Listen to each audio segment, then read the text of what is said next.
अस्सलामु अलैकुम वरहमतुल्लाहि वबरकातुहू। अल्हम्दुलिल्लाहि रब्बिल आलमीन वस्सलातु वस्सलामु अला रसूलिल करीम व अला आलिहि व अस्हाबिहि अजमाइन, अम्मा बाद। मैं अरशद बशीर मदनी आप सभी का इस्लामी तरीक़े से इस्तकबाल करता हूँ उलूमुल हदीस की क्लासेस में।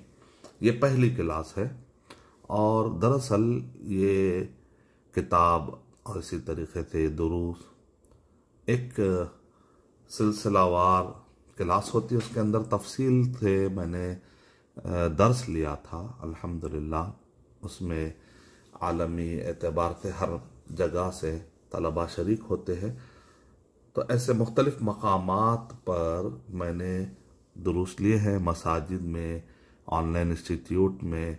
तो इंशाल्लाह मैंने इरादा किया है कि वो क़ारीन या वो नाज़रीन जो यूट्यूब पर उलूम हासिल करते हैं, इल्म हदीस हासिल करते हैं, तो उनको भी फ़ायदा हो जाए। तो मैं इंशाल्लाह इस दौरान जो मैंने नोट्स जमा किए हैं उन नोट्स को आपके सामने पढ़ देता हूँ ताकि इब्तिदा हो जाए इंशाअल्लाह। जो इब्तिदा करना चाहते हैं इल्म हदीस, क्योंकि हदीस को सही ज़ईफ़, हदीस में हदीस सही भी होती है और ज़ईफ़ भी होती है, तो हदीस के बारे में मालूमात जानना ज़रूरी है। अल्लाह के नबी सल्लल्लाहु अलैहि वसल्लम के नाम पर, अल्लाह के नबी सल्लल्लाहु अलैहि वसल्लम के नाम पर अगर कोई भी आपको अगर अल्फाज सुना दे तो आप फ़ौरन उसको अंधे और बहरे होकर हम इस तरीके से आमन्ना सद्दक़ना कहकर फ़ौरन हम नहीं मानेंगे। पहले हमको चेक करना पड़ेगा कि क्या वाकई अल्लाह के नबी सल्लल्लाहु अलैहि वसल्लम ने यह बात कही है या अल्लाह के नबी सल्लल्लाहु अलैहि वसल्लम का नाम लेकर वो शख्स अपनी बातें फैला रहा है। क्योंकि दीन अमानत है, तो उसको ठोक ठोक कर और पूरी तरीके से तहकीक करके लेना चाहिए। जब ये मामला है तो फिर हदीस का तारुफ होना चाहिए। कुरान मजीद का तो तारुफ होता है, बचपन से जो तजवीद पढ़ते हैं, कुरान मजीद का नाज़रा पढ़ते हैं, तो मौलाना बहुत सारी बातें बता देते हैं कि भाई ये फ़लाँ सूरा है, फ़लाँ सूरा है, ये मक्की है, ये मदनी है, और बहुत सारे सूरतों का तारुफ होता है। लेकिन हदीस आखिर है क्या? तो इसलिए आइए चलिए हम चंद जो नोट्स मैंने जमा किए हैं उन नोट्स को मैं बयान कर देता हूँ ताकि आपको इल्म हदीस में आगे बढ़ने का एक चस्का, एक शौक़ लग जाए। तो जो मैंने दुरूस लिए थे उसके अंदर सबसे पहला पॉइंट मैंने डिस्कस ये किया था, आदाब बे तलबे इल्म अखलाक, यानी तालिब इल्म के अखलाक, ख़ासतौर से इल्म हदीस पढ़ने वाले के जो अखलाक है। नंबर एक, अत्तखलिया व तहलिया, यानी पहले इंसान जो है अपने बुरे अखलाक को निकाले। जैसे गिलास को पहले साफ किया जाता है, उसका प्योर वाटर को उसमें डाला जाता है ताकि सही फ़ायदा हो। तो दिल का भी मामला ऐसा है कि उसको शिर्क से, बिदातों से, बुरे अखलाक से और इसी तरीके से लालच, हर किस्म की गंदगियों से पहले उसको पाक करना है और फिर अच्छे अखलाक से मुज़य्यन होना। इसको कहते हैं तखलिया, माने खाली होना, तहलिया माने संवारना, अपने दिल को, अपने आप को अच्छे अखलाक से संवारना।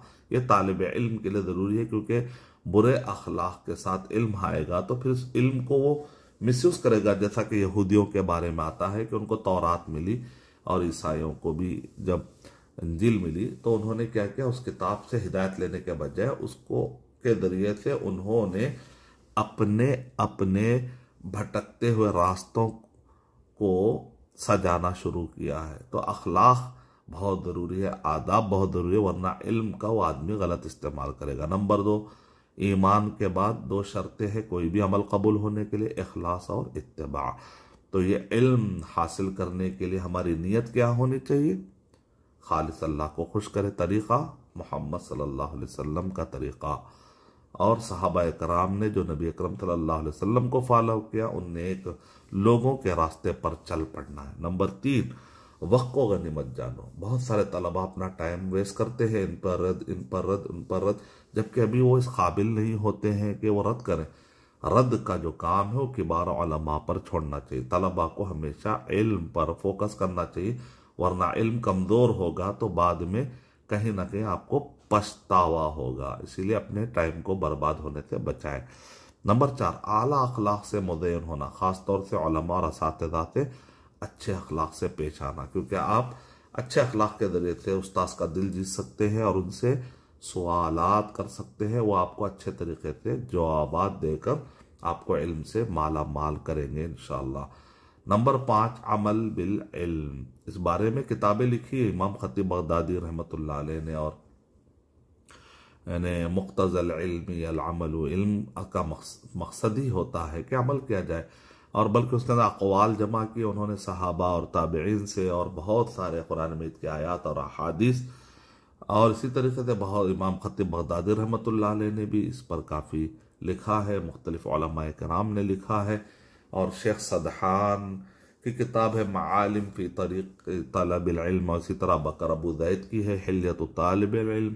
शेख इब्न उथैमीन रहमतुल्लाह ने उस पर शरह की, शरह हिल्यत तालिबिल इल्म।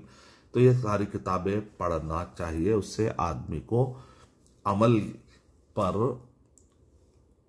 उभारा जाता है ताकि वो इल्म के साथ साथ अमल की भी उसको तौफीक मिल जाए इंशाअल्लाह। तो फिर उस कोर्स में मैंने ये भी बताया कि आखिर इल्म हदीस ये जानने की क्या ज़रूरत है। तो ये आयत हर एक को याद होना चाहिए, क्योंकि जब मुनकिरीन हदीस आते हैं तो हदीस की अहमियत को गिराते हैं, कहीं ना कहीं बज़ाहिर नहीं गिराते हैं। बहुत सारे ऐसे लोग हैं जो खुलकर गिराते हैं और कहते हैं कि सही बुखारी, सही मुस्लिम, ये सारी किताबें बुत है, नऊज़ बिल्लाह। इनको गिराने से ही इस्लाम, कुरान मजीद में जो इस्लाम है वो ज़ाहिर होगा। लेकिन वो किताबें लिखने के बाद, वो खुद किताबें लिखने वाले भी इंतकाल से पहले उन्होंने तौबा किया, लेकिन उनकी किताबें इतनी फैल गई, अफकार इतने फैल गए कि अलमान वल हफीज़ के फिर लोगों ने इसको फैशन बना लिया है हदीस का इनकार करना, और कहते हैं कि भाई हम रिसर्च किए हैं, हमने बड़ा रिसर्च किया है। और वो रिसर्च के नाम पर जो लोगों को ये बावर करवाते हैं कि भाई ये कुरान मजीद की अहमियत को ऐसे वादे करते हैं कि हदीस की अहमियत को गिराने की कोशिश करते हैं। और मुहद्दिसीन की जो इतनी बड़ी मेहनत है उसका उनको अंदाजा ही नहीं है कि ऑलरेडी मुहद्दिसीन ने कितना रिसर्च किया है। वो मनगढ़ंत और ज़ईफ़ अहादीस को बता कर लोगों को कहते हैं देखो कैसी बातें हैं, और यहाँ सही अहादीस का मफहूम बताते कि देखिए इसमें कैसे गंदे गंदे अखलाक बताए गए, जबकि वही बातें कुरान मजीद में भी है। जब पलटा कर सवाल करते हैं तो फिर वो बोरिया बिस्तर लेकर भाग जाते हैं। बहरहाल, तो ऐसे जो एतराज़ात वो लोग करते हैं हदीस पर, वो कुरान मजीद पर भी पढ़ते हैं, उनको पता ही नहीं है। और वो दरअसल वो एतराज़ उनकी खाम ख्याली या गलत फहमी या उनके जहन की वो गलती है जो उन्होंने बराबर नहीं समझा, वरना ऐसी कोई अखलाकी खराबी नहीं है। बल्कि बाद औक़ात वजाहत के लिए बास चीज़ों को समझाना पड़ता है। दीन में बेहयाई या शर्म का नाम लेकर अगर आप दूर होते जाएंगे तो जाहिल मुतलक बन जाएंगे। बल्कि अल्लाह के नबी सल्लल्लाहु अलैहि वसल्लम ने अंसार की औरतों की तारीफ की है कि हया जो है उनको रोकती नहीं है इल्म हासिल करने से। तो वो हया अच्छी नहीं है जो आदमी को जाहिल बना दे, बल्कि इस्लाम में बताया गया कि भाई यहाँ पर तो हया नहीं होनी चाहिए, बल्कि आदमी जो है बाकायदा इल्म हासिल करे और पूछे। जब तक पूछेगा नहीं पता कैसे चलेगा? आप डॉक्टर के पास जाकर आप कहेंगे कि मुझे हया आती है और आप अपने एक बीमारी के बजाय दूसरी बीमारी बता दें तो फिर आपका इलाज कैसे होगा? तो अहमियत के लिए यह आयत याद करना बहुत ज़रूरी है। मैंने क्लास में बताया था तलबा को, सूरह नहल सूरह नंबर 16 के आयत नंबर 44, बिलबय्यिनाति वज़्ज़ुबुर, हमने उन्हें मौजज़ात और किताबें देकर भेजा था। वअंज़लना इलैका ज़िक्रा, और हमने आपकी तरफ कुरान नाजिल किया। जिक्र, अब देखिए यहाँ पर कुरान मजीद में सूरह हिजर में बताया गया आयत नंबर 15, सूरह नंबर 15 के आयत नंबर 9 में, इन्ना नहनु नज़्ज़लना ज़िक्रा व इन्ना लहु लहाफ़िज़ून, कि हमने ही इस जिक्र को यानी कुरान मजीद को उतारा और हम इसकी हिफाजत करने वाले हैं। तो कुरान मजीद में जिक्र बताया गया, यहाँ पर वही वर्ड आ रहा है फिर से देखिए, और हमने उतारा जिक्र को। लेकिन यहाँ पर एक और भी बात बताई जा रही है, वो है कि अल्लाह के नबी सल्लल्लाहु अलैहि वसल्लम को यहाँ पर अथॉरिटी दी जा रही है, लितुबय्यिना लिन्नास, कि तुम लोगों के लिए बयान करो, खोल खोल कर बयान करो, एक्सप्लेन करो। तो रिविलेशन फ्रॉम अल्लाह सुब्हानहु व तआला, revelation from Allah subhanahu wa ta'ala and explanation come from Prophet Muhammad sallallahu alaihi wasallam and practice come from sahaba ikram. तो we have to understand, तो हमको समझना चाहिए इसको। मैंने बताया था बहुत सारे ओरिएंटलिस्ट भी जमा थे, तो उस वक्त पर भी मैंने बताया था कि इस्लाम को समझने का जो बेस है वो रिविलेशन प्लस एक्सप्लेनेशन है ऑफ प्रॉफिट मोहम्मद सल्लल्लाहु अलैहि वसल्लम एंड द ग्रुप ऑफ सहाबा कराम का जो ग्रुप है, पूरे सहाबा कराम और ख़ासतौर से खुलफाए राशिदीन ने जो समझा और प्रैक्टिस किया, तो इन सबको हम सामने रखकर शरीयत एक फ़िक़ही मसला निकालते हैं। लेकिन अगर आपने हदीसी को तोड़ दिया तो कुरान मजीद तो बाजी चाहे अतफाल बच्चों का एक खिलौना बन जाएगा, जो चाहे जैसा चाहे मान निकालेगा। अल्लाह के नबी सल्लल्लाहु अलैहि वसल्लम की रहनुमाई से महरूम नहीं होना चाहिए। यहाँ पर अल्लाह के नबी सल्लल्लाहु अलैहि वसल्लम को मुबय्यिन का लक़ब दिया गया है। वैसे आप सूरह जुमा के अंदर मुअल्लिम का लक़ब अल्लाह के नबी सल्लल्लाहु अलैहि वसल्लम को दिया गया है नंबर 2 में। तो मुअल्लिम क्या होता है, वो पोस्टमैन की तरह नहीं होता कि आया और ख़त दिया और चला गया, नहीं, बल्कि वो अगर बोर्ड पर कोई फार्मूला लिखता है केमिस्ट्री का या मैथ्स का, कोई सम लिखता है, तो जब तक तलबा को समझ में नहीं आए वो समझाता है। तो अल्लाह के नबी सल्लल्लाहु अलैहि वसल्लम ने सिर्फ कुरान मजीद को आपने दिया है और आपने कहा कि बस ये ले लो समझ जाओ, इसका अरबी समझने वाले समझेंगे, उर्दू समझने वाले तर्जमे समझेंगे, ऐसा नहीं है। बल्कि अल्लाह ने या नबी अकरम सल्लल्लाहु अलैहि वसल्लम को अथॉरिटी दी लितुबय्यिना लिन्नास। अब उस जमाने में अरबी जानने वाले सहाबा इकराम भी आकर पूछा करते थे कि यहाँ पर जुल्म से मुराद क्या है। तो अल्लाह के नबी सल्लल्लाहु अलैहि वसल्लम ने एक सहाबी को कहा कि यहाँ पर जुल्म से मुराद शिर्क है। एक सहाबी ने आकर कहा कि यहाँ पर अल खैतुल अस्वद, अल खैतुल अबयद, काला धागा और सफेद धागे से मुराद क्या है। तो अल्लाह के नबी सल्लल्लाहु अलैहि वसल्लम ने एक्सप्लेन किया। अरबी आने के बावजूद उनको एक्सप्लेनेशन की जरूरत थी। लेकिन आज के दौर में बाज नादान ये कहते हैं कि हम उर्दू में समझ जाएंगे, हमको एक्सप्लेनेशन की जरूरत नहीं है। फिर आप कितने बड़े जखीरे से महफूज हो जाएंगे, अल्लाह हिफाजत फरमाए। तो ये आयत याद करके समझाएंगे। तो इसीलिए मुबय्यिन, तो इसीलिए बयान कौली, बयान फ़िअली, बयान तकरीर, अल्लाह के नबी सल्लल्लाहु अलैहि वसल्लम कभी कौल से बयान करते हैं, कभी फ़िअल से बयान करते हैं, कभी तकरीर इकरार करके बयान करते हैं। कुरान मजीद में अक़ीमुस्सलाह है, तो सही बुखारी में किताबुस्सलाह अल्लाह के नबी सल्लल्लाहु अलैहि वसल्लम के पूरे अफ़आल को जमा कर दिया गया, अक़वाल को जमा कर दिया गया, आपके इकरारात, आपके तकारीर को, अप्रूवल्स को जमा कर दिया गया है। तो यक़ीमुस्सलाह अगर आप उसका बयान पढ़ना है तो बयान सबसे पहले तो कुरान मजीद में अगर बयान मिल जाता है तो बहुत अच्छी बात है। लेकिन बाद औक़ात बयान आपको अहादीस के ज़ख़ीरे में मिलेगा। तो इसलिए आपको नबी अहादीस की तरफ रुजू करना पड़ेगा। बाद औक़ात बयान आपको सहाबा कराम के अक़वाल में मिलेगा और बाद औक़ात ताबईन के अक़वाल में मिलेगा, जो सहाबा कराम के साथ जिन्होंने रात दिन गुजारे हैं। तो इस तरीके से उलमा कराम ने बयान लेने के लेवल्स बताए हैं। लेकिन लोग उसको छोड़कर सीधा अरबी लुगत में आते हैं और जो दिल में आता है मनमाए तशरीह करते हैं। उनको इस बात की फिक्र नहीं होती है कि उनका फहम, उनकी तफसीर कुरान मजीद से टकरा रही है, हदीस से टकरा रही है, सहाबा से टकरा रही है, ताबईन से टकरा रही है। वो कहते हैं उस जमाने के लिए सहाबा ने, ताबईन ने जो तफसीर की थी, आज हम तफसीर बदल देंगे, नऊज़ बिल्लाह। तो ऐसी कोई हरकत ना करेंगे जिसकी वजह से ईमान गारत हो और सिरात मुस्तकीम से खुद भी भटके, लोगों को भटकाए। ऐसी कोई काम नहीं करना चाहिए। इसलिए मुबय्यिन बयान कौली, बयान फ़िअली और बयान तकरीर को अच्छी तरह से बयान करें कि सही बुखारी, सही मुस्लिम, सही अहादीस में दरअसल ये क्या है, ये बयान है। तो ये पूरे अहादीस का ज़ख़ीरा, इसकी अहमियत बढ़ गई। हदीस का माना, हदीस का लुग़वी माना है जदीद या नई, और इस्तिलाही माना मैंने क्लास में सबको याद करवाया था, आप भी याद कीजिए। मा उज़ीफ़ा, मैंने याद कर, मा उज़ीफ़ा, मा उज़ीफ़ा, मा उज़ीफ़ा, मा उज़ीफ़ा, मा उज़ीफ़ा, ऐसा याद करवाता हूँ मैं 5-5 मरतबा एक वर्ड को। फिर उसके बाद इला रसूलिल्लाहि सल्लल्लाहु अलैहि वसल्लम, इला रसूलिल्लाहि सल्लल्लाहु अलैहि वसल्लम, इसको भी आप 5 मरतबा रटे।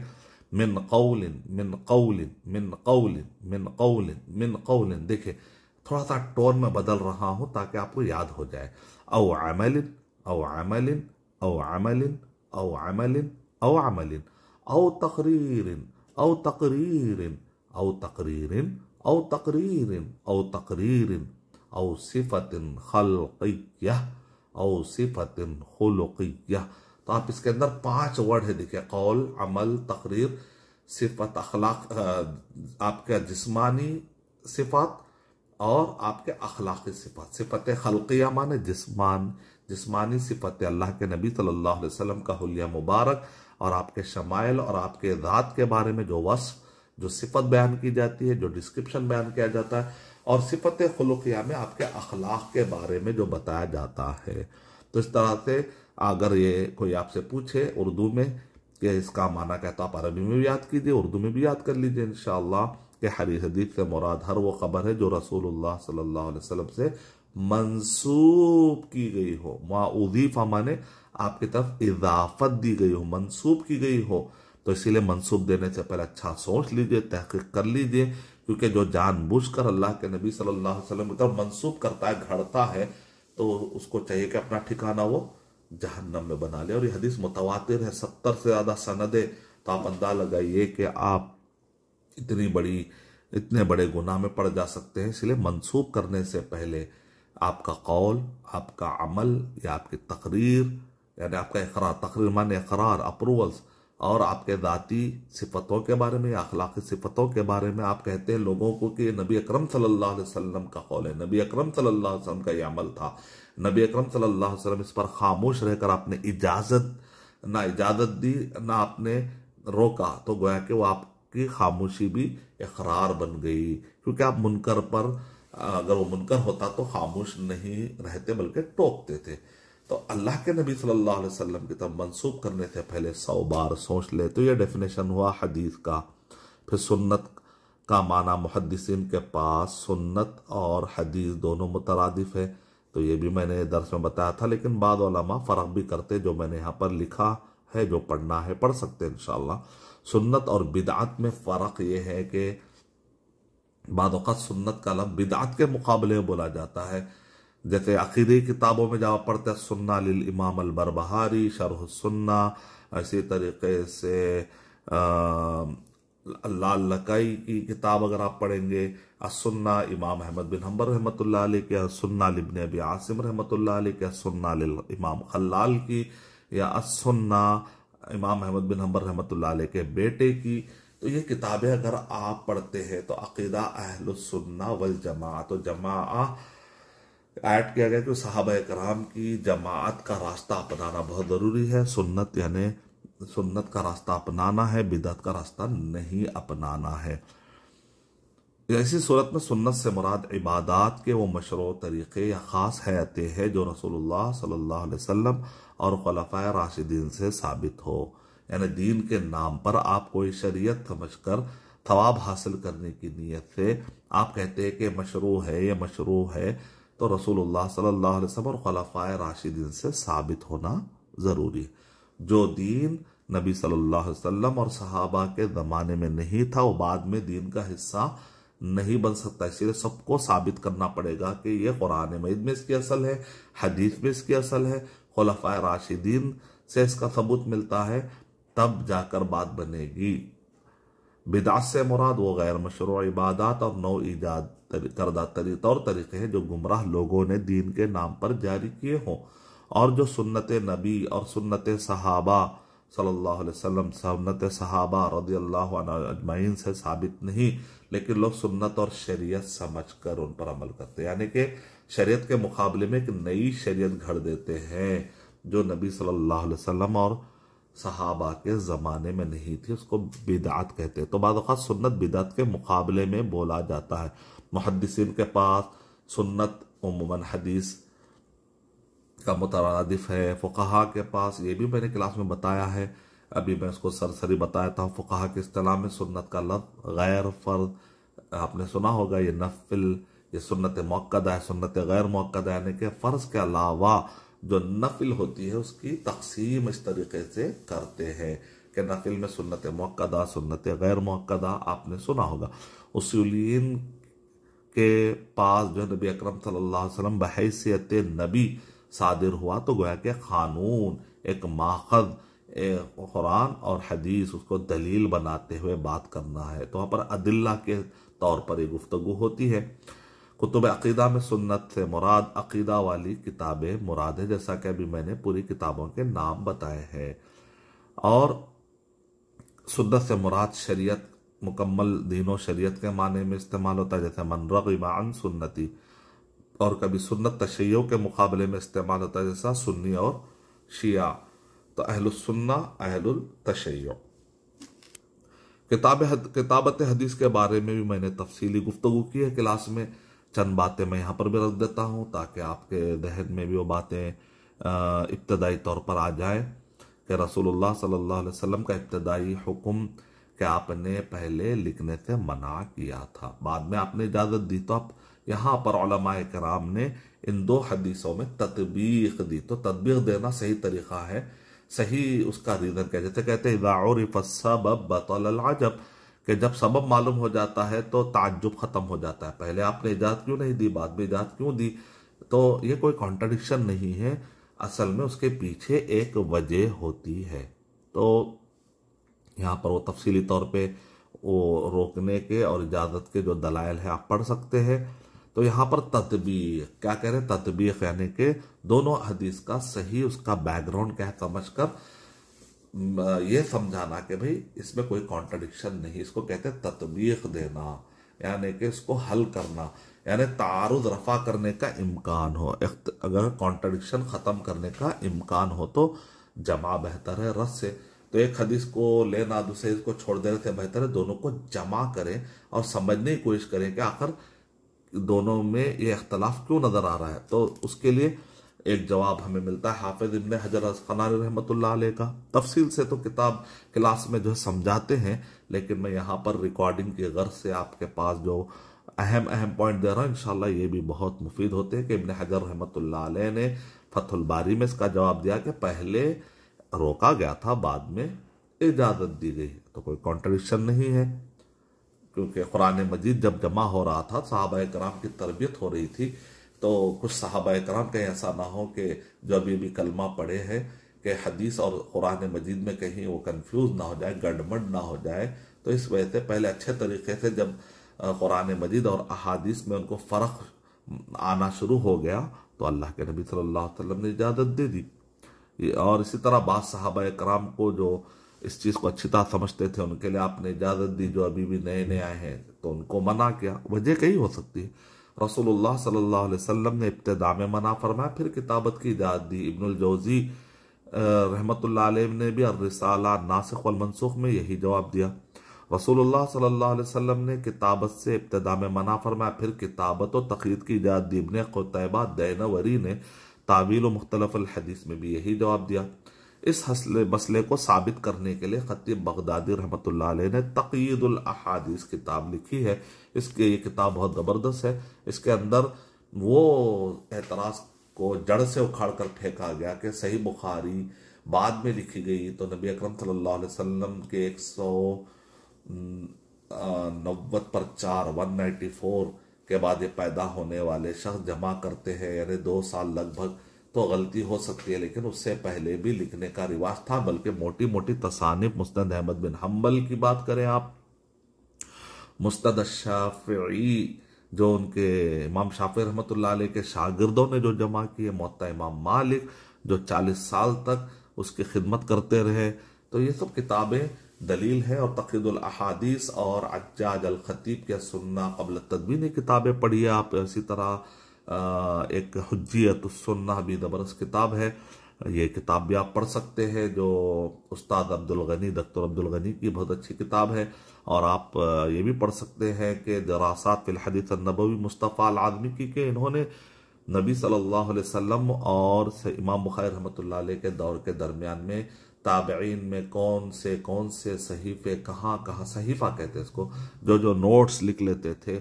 तो बाकायदा तसनीफ़ या तदवीन की जो शक्लें होती है, जिसके अंदर एक बाब होता है, एक फहरिस्त, एक पूरा मुकम्मल हदीस, एक बाब, एक मोटी मोटी किताबों को जिस तरीके से तरतीब के साथ जमा करते हैं तो उसको तदवीन कहते हैं। लेकिन तक़यीद जिसके अंदर अहादीस लिख लेना कि पेपरों में बिखरे हुए चमड़ों में, इस तरीके से इसको सहीफे कहा जाता। तो सहीफों का सिलसिला सहाबा इकराम, ताबईन, तबे ताबईन से होते हैं। इमाम बुखारी रहमतुल्लाह अलैह के ज़माने में तो यहाँ तक आता है कि इमाम बुखारी रहमतुल्लाह अलैह कहते हैं कि जब मैं सही बुखारी लिख रहा था तो मेरे पास मीनारों की शक्ल में किताबें थी, और मैं ना सिर्फ उनको याद थी बल्कि वो लिखी हुई किताबें भी देखा करते थे। इसका सबूत मिलता है आपको।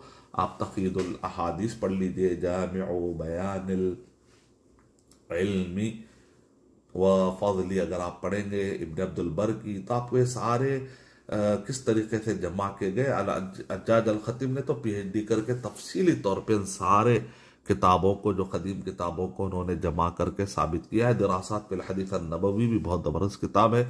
इसके अंदर आपको ऐसे दलाइल मिलते हैं कि ओरिएंटलिस्ट भी इसका जवाब दे ना सके। तो नौयत के एतबार से हदीस की किस्में, नौयत के एतबार से हदीस की 3 किस्में हैं, कौली, फ़िअली, तकरीरी। तो मैंने क्लास में इस बारे में डिटेल में बताया था कि अल्लाह के नबी सल्लल्लाहु अलैहि वसल्लम का कौल, क्योंकि हमें कुरान मजीद में इताअत करने का हुक्म दिया गया, अतिउल्लाह व अतिउर रसूल। अल्लाह के नबी सल्लल्लाहु अलैहि वसल्लम कुछ कहेंगे, इसका मतलब चला कि आप कुछ हुक्म देंगे, आप कुछ इजाज़त देंगे, आप कुछ कहेंगे, तभी तो इताअत होगी। इससे पता चल रहा है कि हदीस कौली का इसमें जिक्र मिल रहा है, सबूत मिल रहा है। और उसकी मिसाल भी आप याद कर लीजिए। एक तो आपने दलील याद कर ली, हदीस कौली कुरान मजीद से साबित कीजिए। क्योंकि बाद लोग ये भी सवाल कर देते हैं कि भाई ये कहाँ से लाया आप हदीस कौली, फ़िअली, तकरीरी। तो हम कहेंगे कुरान मजीद ही से तो इसका डेफिनेशन हम साबित कर सकते हैं। तो वो कहते हैं वो कैसे? तो कहते हैं अतिउल्लाह व अतिउर रसूल, अल्लाह की इताअत करो, अतिउर रसूल, रसूल की इताअत करो। इसका मतलब नबी अकरम सल्लल्लाहु अलैहि वसल्लम कुछ कहेंगे तभी तो इताअत होगी। इससे कौल साबित हुआ, तो हदीस कौली कुरान से साबित है। इसकी मिसाल है सलातुन फी मस्जिदी हादा खैरुम मिन अल्फि सलातिन फी मा सिवाह इल्लल मस्जिदल हराम। अबू हुरैरा रज़ियल्लाहु तआला से रिवायत है कि रसूलुल्लाह सल्लल्लाहु अलैहि वसल्लम ने फरमाया कि मेरी इस मस्जिद नबी में नमाज पढ़ना मस्जिद हराम मक्कतुल मुकर्रमा के अलावा दूसरी तमाम मस्जिद नमाज पढ़ने से सवाब के एतबार से 1000 गुना अफजल है के बढ़कर। अब ये आपका कौल हुआ, इसको कहते हैं सही बुखारी हदीस नंबर 1190। हदीस फ़िअली, इसका भी सबूत कुरान मजीद से दीजिए। कहते हैं देखिए आप, कुल इन कुंतुम तुहिब्बूनल्लाह फत्तबिऊनी, कि तुम अगर अल्लाह ताला से मोहब्बत करते हो तो फिर दलील लाओ, बुरहान लाओ। बुरहान ये कि तुम मेरी इत्तिबा करो। अल्लाह के नबी सल्लल्लाहु अलैहि वसल्लम की आप इत्तिबा करेंगे तो अल्लाह की मोहब्बत उससे साबित होती है। तो यहाँ पर इत्तिबा किसको कहते हैं? एक आदमी ने समंदर के का साहिल पर एक आदमी ने कदम डाला, वो कहता मैंने जहां कदम रखा तुम भी वहां पर कदम रखो। इसको कहते तबउ शैई असरन असरन, इत्तिबाउ रजुली असरन असरन, किसी के नक्शे कदम पर अपना पैर डालना। इसको अरबी जबान में कहते हैं चलना। तो सामने एक आदमी, कोई अल्लाह के नबी सल्लल्लाहु अलैहि वसल्लम ने जो हमें रास्ता बताया, नमाज का तरीका, रोज़े का तरीका, ज़कात का, हज का, आपने जो तरीका कहकर भी बताया, आपने करके भी बताया है। सहाबा इकराम जब कर रहे थे तो आपने रहनुमाई भी करके बताई है। तो ये सारे चीजें जो आप फॉलो कर रहे हैं, अल्लाह के नबी सल्लल्लाहु अलैहि वसल्लम के फेल को देख रहे हैं। सहाबा इकराम देखते थे अल्लाह के नबी सल्लल्लाहु अलैहि वसल्लम नमाज कैसा पढ़ते थे, तो ये फेल हुआ। तो इसकी दलील कहां से मिल रही? फत्तबिऊनी, कि तुम मुझे फॉलो करो। यानी अल्लाह के नबी सल्लल्लाहु अलैहि वसल्लम कुछ फेल करेंगे, कुछ काम करेंगे, उसको फॉलो करो। तो हदीस फ़िअली का सबूत तो कुरान मजीद में से मिल गया। सूरह आल इमरान सूरह नंबर 3 के आयत नंबर 31। तो मिसाल उसकी है गज़ौना मअन नबी सल्लल्लाहु अलैहि वसल्लम सबअ गज़वातिन औ सित्तन कुन्ना नअकुलु मअहु अल-जराद। सही अल बुखारी हदीस नंबर 5495। इब्न अबी औफा रज़ियल्लाहु ताला अन्हु से रिवायत है, उन्होंने कहा हमने रसूलुल्लाह सल्लल्लाहु अलैहि वसल्लम के साथ 7 या 6 लड़ाइयों में हिस्सा लिया। हम आपके साथ टड्डी यानी लोकस खाया करते थे। इसका मतलब ये अमल हुआ। हदीस तकरीरी माने अल्लाह के नबी सल्लल्लाहु अलैहि वसल्लम के सामने जो रसूलुल्लाह सल्लल्लाहु अलैहि वसल्लम का कौल या अमल ना हो, बल्कि सहाबा रज़ियल्लाहु अन्हुम का कौल या अमल हो, जो आप सल्लल्लाहु अलैहि वसल्लम के मौजूदगी में हुआ और आप सल्लल्लाहु अलैहि वसल्लम ने खामोशी इख्तियार फरमाई हो, या आप सल्लल्लाहु अलैहि वसल्लम के सामने किसी अमल का जिक्र किया गया और आपने खामोशी इख्तियार फरमा कर सनद जवाज फराहम कर दिया, ने अपने गोया की इजाज़त दी, क्योंकि अगर वो गलत होता तो आप टोक देते। दूसरे लफ्ज़ों में वो अमल या कौल जिसे आप सल्लल्लाहु अलैहि वसल्लम ने गवारा फरमाया या बरकरार रखा। हदीस तकरीर की मिसाल ये है कि सुनन नबी दाऊद की सही हदीस है, एक दिन रसूलुल्लाह सल्लल्लाहु अलैहि वसल्लम गज़वे तबूक या गज़वे खैबर से वापस लौटे तो आयशा रज़ियल्लाहु ताला अन्हा के पास आए। उस वक्त घर की अलमारी पर पर्दा लटक रहा था। अचानक हवा चली तो आयशा रज़ियल्लाहु ताला अन्हा की पड़ी हुई गुड़ियों पर से पर्दा सरक गया। तो रसूलुल्लाह सल्लल्लाहु अलैहि वसल्लम ने पूछा, या आयशा ये क्या है? उन्होंने कहा, जवाब दिया, ये मेरी गुड़िया है। रसूलुल्लाह सल्लल्लाहु अलैहि वसल्लम ने पूछा कि इनके दरमियान में मैं क्या देख रहा हूँ? फरमाया घोड़ा। पूछा इस घोड़े के ऊपर क्या है? फरमाया दो पर। पूछा घोड़ा और उसके पर भी? घोड़ा और उसके पर भी? आयशा रज़ियल्लाहु ताला ने जवाब दिया कि आपने नहीं सुना, सुलेमान बिन दाऊद के घोड़े पर वाले थे। आयशा रज़ियल्लाहु ताला की बातें सुनकर रसूलुल्लाह सल्लल्लाहु अलैहि वसल्लम हंस पड़े, यहाँ तक कि आप सल्लल्लाहु अलैहि वसल्लम के दंदाने मुबारक दिखाई देने लगे। सुनन नबी दाऊद हदीस नंबर 4932। इससे क्या पता चला? इसको आप सल्लल्लाहु अलैहि वसल्लम का इकरार कहते हैं, अप्रूवल्स, क्या आपने रोका नहीं। तो ये गोया कि ये एक किस्म की इजाजत है, इसको कहते हैं तकरीर।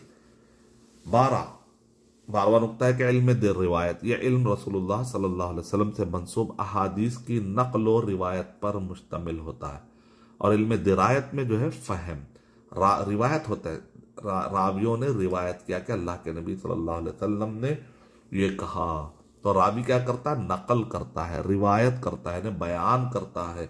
उस्ताद, एक मुहद्दिस कहते हैं मेरे उस्ताद ने बयान किया, उनके उस्ताद ने बयान किया, उनके उस्ताद ने, यहाँ तक कि वो ताबई से होते हुए नबी अकरम सल्लल्लाहु अलैहि वसल्लम तक बात पहुंचाते हैं।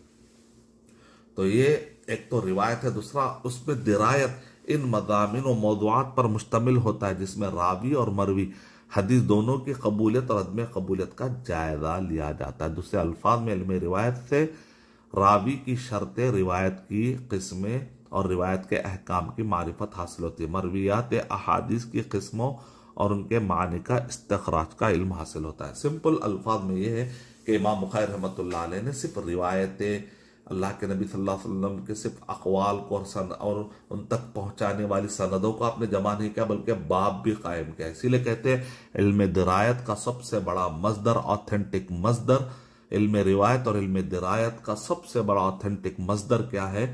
तो वो है कुरान मजीद के बाद अल्लाह के नबी सल्लल्लाहु अलैहि वसल्लम के अक़वाल पर। कुरान तो अल्लाह का कलाम है, लेकिन नबी अकरम सल्लल्लाहु अलैहि वसल्लम के अक़वाल, अफ़आल और आपके तकारीर और आपके बारे में अखलाकी और ज़ाती सिफतों के बारे में रिवायत के साथ साथ दिरायत यानी फ़हम, पूरे डिटेल फ़हम और फ़िक़्ह के साथ इमाम बुखारी रहमतुल्लाह, सही बुखारी सबसे बड़ा मस्दर है। तो कुरान मजीद के बाद सबसे सही किताब इस आसमान के नीचे और जमीन के ऊपर कौन सी किताब है? तो उलमाए कराम ने कहा सहुल कुतुबी बअद किताबिल्लाह सही अल बुखारी, कि सही अल बुखारी क्या है? सारे किताबों में सबसे ऑथेंटिक किताब है कुरान मजीद के बाद, सबसे अव्वल दर्जे पर कुरान मजीद, उसके बाद सही बुखारी। पॉइंट नंबर 14 में सनद के बारे में मैंने डिटेल में बताया था, यहां पर भी कुछ पॉइंट रख देता हूं। सनद का मतलब होता है सहारा, यानी मुहद्दिस उस सहारे के जरिए से नबी सल्लल्लाहु अलैहि वसल्लम तक पहुंचते हैं, क्योंकि मुहद्दिस तो बाद में आए, अल्लाह के नबी सल्लल्लाहु अलैहि वसल्लम से तो उन्होंने मुलाकात नहीं की। जैसे एक आदमी सीढ़ी लगाता है छत तक पहुंचने के लिए, तो छत तक पहुंचने के लिए उसने कौन सा सहारा लिया? सीढ़ी। इसी तरीके से घोड़े पर सवार होने के लिए घोड़े के पेट के पास आपने देखा होगा कि वहां पर एक लोहे की एक सीढ़ी की मानिंद लोहे की एक कड़ी होती है, उस पर पैर रखकर चढ़ते हैं, तो उसको भी सहारा, सनद कहते हैं। और मतन किसको कहते हैं? पीठ पर जो सवार हो रहा है या जो छत पर जा रहा है उसको मतन, यानी कि उस मतन तक पहुंच रहे, उस मतन तक पहुंच रहे। तो यहाँ पर भी मुहद्दिस क्या कर रहे हैं, एक सनद लेते हैं, मेरे उस्ताद, उनके उस्ताद, उनके उस्ताद, तो गया कि सहारा ले रहे हैं अपने उस्ताद उस्ताद उस्ताद, रावियों का सहारा, इसको चेन ऑफ नरेटर कहते हैं। रावियों के इस सहारे तक से वो रावी जो है फिका होना, सही होना, ऑथेंटिक होना जरूरी है। ज़ईफ और कमज़ोर रावी हो तो उससे वो मुहद्दिसिन बता देते हैं कि भाई हदीस में ये कमज़ोरी है, लेकिन इस पर भरोसा कर सकते हैं, फिका है। तो इस तरह से सही रावी और गलत रावियों में फ़र्क करते हुए, आपको रहनुमाई करते हुए मुहद्दिस ले जाते हैं। तो उसको कहते हैं सनद, यानी कि रावियों के सिलसिले का जो सिलसिला जो पाया जाता है मुहद्दिस से लेकर नबी अकरम सल्लल्लाहु अलैहि वसल्लम के दरमियान, इसको कहते हैं चेन ऑफ नरेटर, रावियों का सिलसिला गोया कि चेन की तरह है।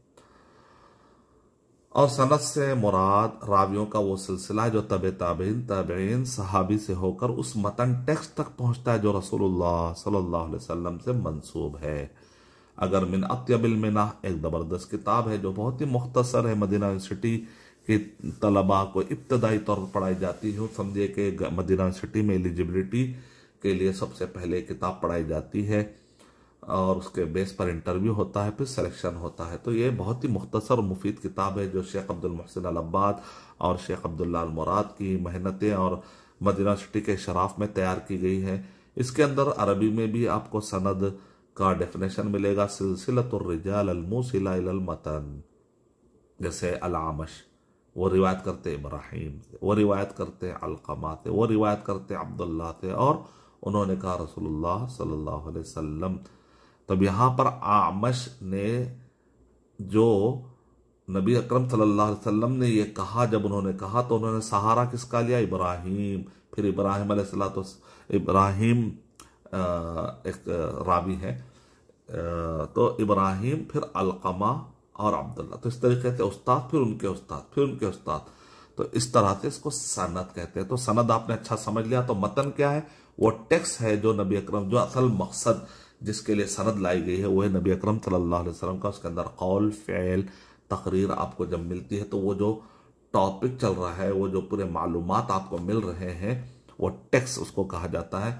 और मतन का लुग़वी माना है ज़मीन का वो सख्त हिस्सा है जो सतह से कुछ बुलंद हो, जैसे कि छत बुलंद होती है, इसी तरह घोड़े की पीठ भी बुलंद होती है। उस तक पहुंचने के लिए आप एक कड़ी पर पैर रखकर सहारा लेकर ऊपर जाते हैं, तो इसलिए उसको मतन कहा गया, पीठ को।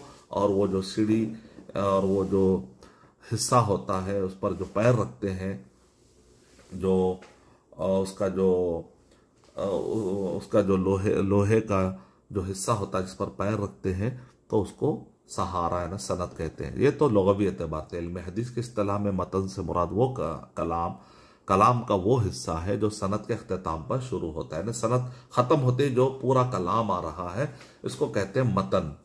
मायंतही इलैहि सनदु मिनल कलाम, जहां पर कलाम से पहले जो सनद खत्म हो जाती है, वहां से जो कलाम शुरू होता है उसको मतन कहते हैं। जैसे मतन की मिसाल ये है कि अब इसके अंदर सनद भी है, मतन भी है। तो मतन पहचानना है तो आपको कि इज़ा शरिबल कल्बु क़ाला क़ाला इन्ना रसूलल्लाह सल्लल्लाहु अलैहि वसल्लम क़ाल इज़ा शरिबल कल्बु फ़ी इनाई अहदिकुम फलयग़सिलहु सबा। जब कुत्ता तुम्हारे किसी आदमी के बर्तन से पी ले तो उसे चाहिए कि इस बर्तन को 7 मरतबा धो ले। इसको कहते हैं टेक्स्ट। ये जो असल सनद के बाद आपने जो अल्लाह के नबी सल्लल्लाहु अलैहि वसल्लम के मैसेज और पैगाम तक, अल्लाह के नबी सल्लल्लाहु अलैहि वसल्लम के तालीम को जो आप पहुंचे हैं, अब ये जो तालीम है, ये जो टेक्स्ट है, अल्लाह के नबी सल्लल्लाहु अलैहि वसल्लम का जो फरमान है या आपके बारे में जो कुछ कहा गया है, इसको टेक्स्ट कहते हैं। तो आइए इसी पर हम इत्तेफा करते हैं ताकि क्लास बड़ी ना हो जाए। फिर इंशाल्लाह मैं इसका सेकेंड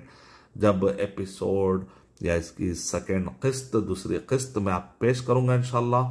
तो उसके बाद मैं आपको बताऊंगा कि इमाम बुखारी रहमतुल्लाह अलैह के पास गोल्डन सनद किसको कहते हैं, असहुल असानी सही सनदे किसको कहते हैं, बकसरत रिवायत करने वाले सहाबा ने क्या कितनी कितनी तादाद में उन्होंने रिवायत किया, बकसरत रिवायत करने वाले ताबईन कौन कौन है, मुस्तलहुल हदीस पर कौन सी किताबें पहले लिखी गई हैं, तकरीबन 12 किताबों का मैंने इसके अंदर जिक्र किया। फिर कुतुबे सित्ता में सही बुखारी में कितने अहादीस अदद बगैर मुकर्रर के हैं, सही मुस्लिम में कितने बगैर मुकर्रर के हैं, तिरमिदी, सुनन अबी दाऊद, सुनन नसाई, सुनन इब्न माजा में तादाद रिवायत कितने हैं, तादाद अहादीस कितनी है।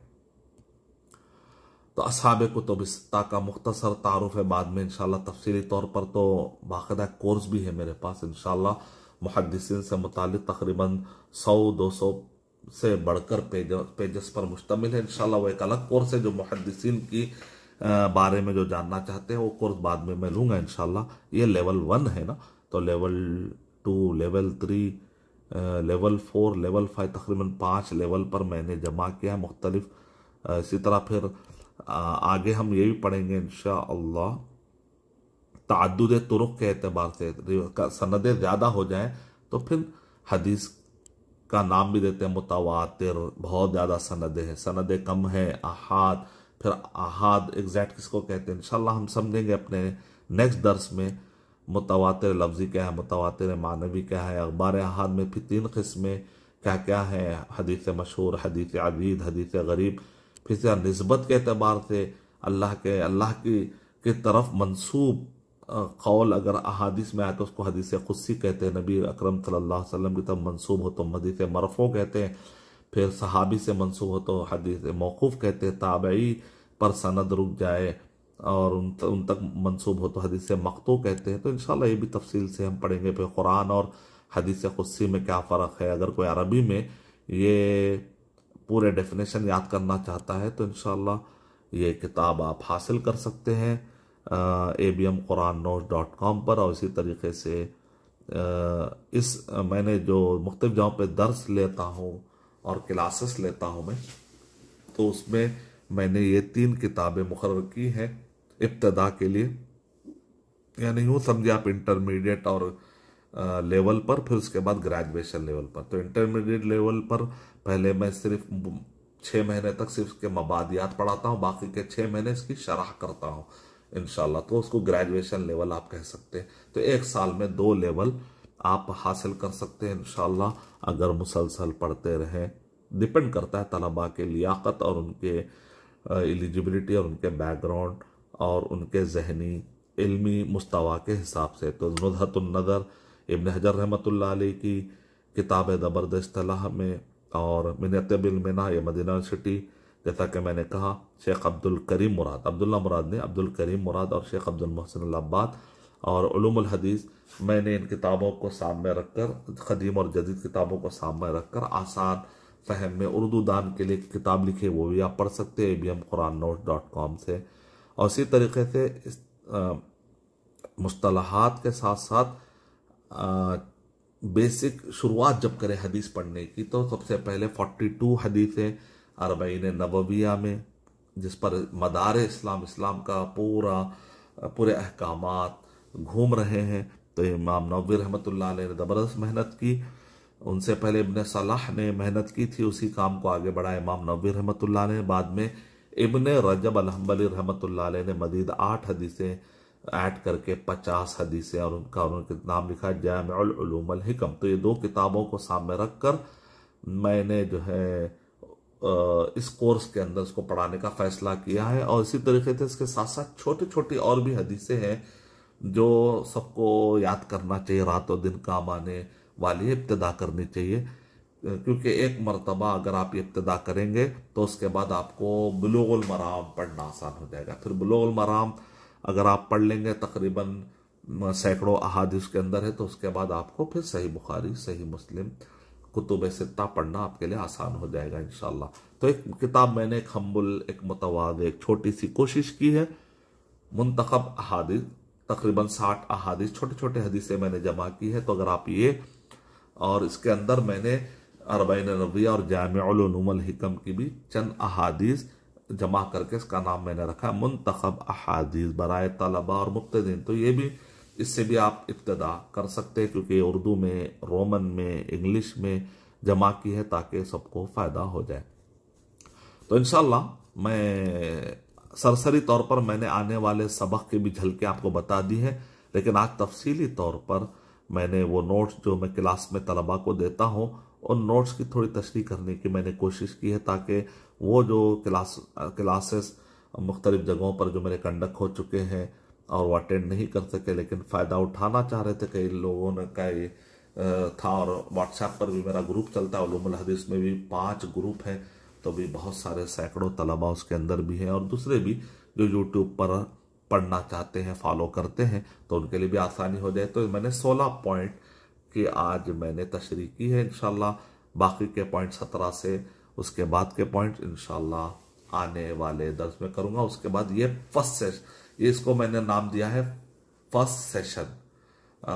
उसके बाद नेक्स्ट सेशन में और भी मैं जो है ना इसको आप कहते हैं सेक्शन 1 में 2 क्लासेस, फिर सेक्शन 2 में मजीद क्लासेस होंगे जिसके अंदर सही, हसन और ज़ईफ होगा। जो क्लास के एतबार से तीसरी या चौथी क्लास हमारी होगी इंशाल्लाह। आज पहली क्लास में इतना ही, फिर दीजिए इजाज़त।